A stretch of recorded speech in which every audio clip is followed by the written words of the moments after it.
بسم اللہ الرحمن الرحیم والصلاة والسلام علی سید المرسلین والحمد للہ رب العالمین۔ آج ہم سورہ المدثر کی آیت نمبر 18 سے آیت نمبر 30 تک بات کریں گے۔ اس سے پہلے کی آیات میں یہ بیان کیا گیا تھا کہ آپ صلی اللہ علیہ وسلم کو جو پیغام دے کر بھیجا گیا تھا اس کو کیسے آپ لوگوں تک پہنچائیں، اور پہنچانے میں جو تکالیف آنے والی تھیں، جو مشکلیں آنے والی تھیں، اس کو کیسے دور کریں، اور جو دنیا میں مختلف قسم کے متکبرین تھے یا آپ کے دشمن تھے ان سے کیسے نپٹیں، ان ساری چیزوں کے بارے میں بات کی گئی۔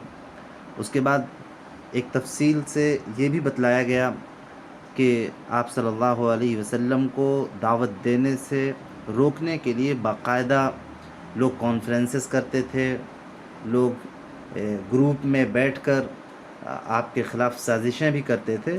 اس میں سے خاص طور سے ایک کانفرنس کا ذکر بھی کیا گیا جس کا سردار ولید بن مغیرہ تھا۔ تو وہ کس طریقے سے سارے حقائق کو جانتے ہوئے بھی کہ آپ صلی اللہ علیہ وسلم جو بات کہہ رہے ہیں وہ سچ ہے، لیکن سماجی دباؤ کی وجہ سے اسے یہ کہنے پر مجبور کیا جاتا ہے، یا وہ مجبور ہوتا ہے کہ آپ صلی اللہ علیہ وسلم جو باتیں کہہ رہے ہیں وہ گھسی پٹی پرانی باتیں ہیں، پرانی کہانیاں ہیں، پرانی داستانیں ہیں، اور یہ ایک قسم کا جادو ہے جس جادو کے ذریعے وہ لوگوں کو جو ہے سحر مسحور کر دے رہے ہیں۔ تو اس طریقے سے جو ہے یہ آیات چلتی ہیں۔ آج ہم انہی آیات سے بات شروع کریں گے جس کا تعلق ولید بن مغیرہ سے تھا، کس طریقے سے وہ دل میں اس کے اندر کیا چل رہا تھا اور باہر زبان سے وہ کیا بول رہا تھا، تو اس کے چہرے پہ کس طرح کے جو ہے ایکسپریشن بن رہے تھے، یا کس طرح کے جو ہے چہرے پر جو ہے چہرے پر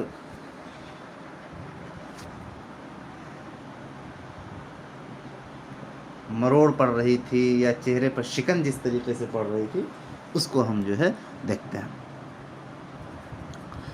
اعوذ باللہ من الشیطان الرجیم، بسم اللہ الرحمن الرحیم۔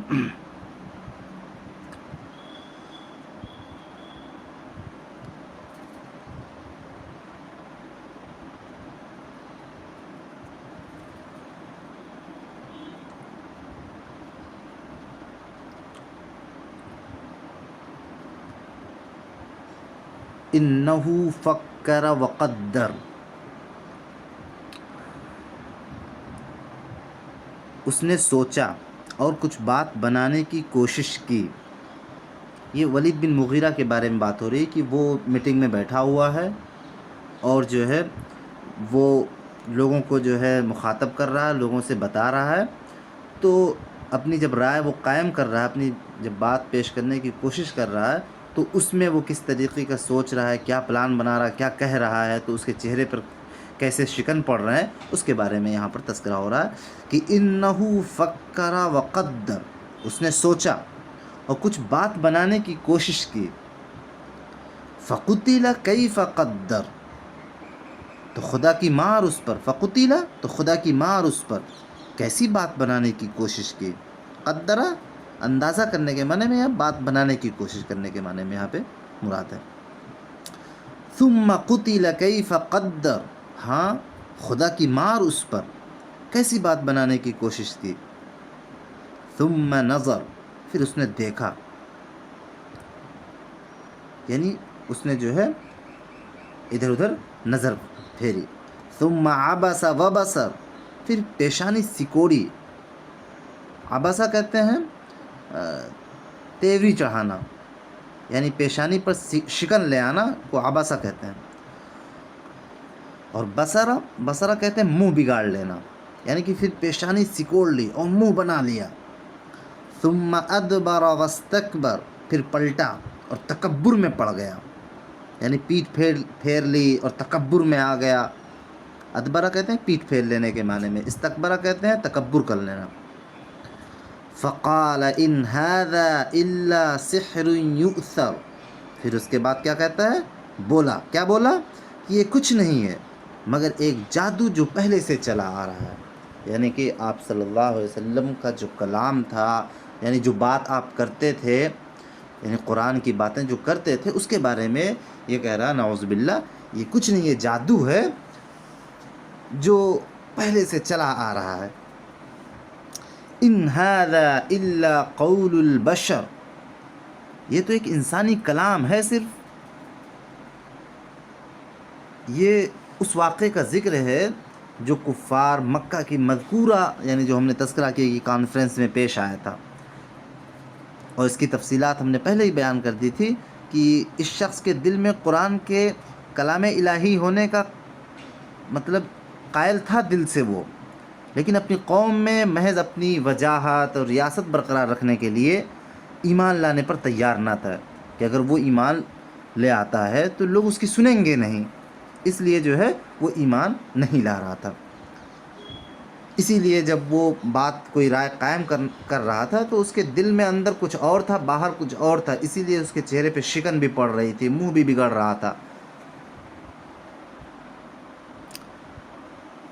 لیکن پھر بھی وہ اس موقع پر وہ اپنے ضمیر سے لڑا، اور جس شدید ذہنی کشمکش میں کافی دیر تک مبتلا رہا، آخر کار اس نے جو ہے ایک الزام گڑھا کہ یہ تو جو ہے ایک جادو ہے، ایک کہانی ہے جو پرانے زمانے کی ہے، وہی چلی آ رہی ہے۔ اس طریقے سے اس نے ایک جو ہے بہتان یا الزام جیسی چیز جو ہے وہ گڑھی۔ تو اس کے بارے میں اللہ تعالیٰ کہہ رہا ہے کہ سأصلیہ سقر، ان قریب میں اسے دوزخ میں جھونک دوں گا، یعنی سقر جہنم کو کہتے ہیں، اور اصلا یصلی سأصلیہ یعنی اسے ڈال دینا، ان قریب میں اسے دوزخ میں جھونک دوں گا۔ وما ادراک ما سقر، اور تم کیا جانو کہ یہ دوزخ کیا ہے، سقر کیا ہے۔ لا تبقی ولا تذر،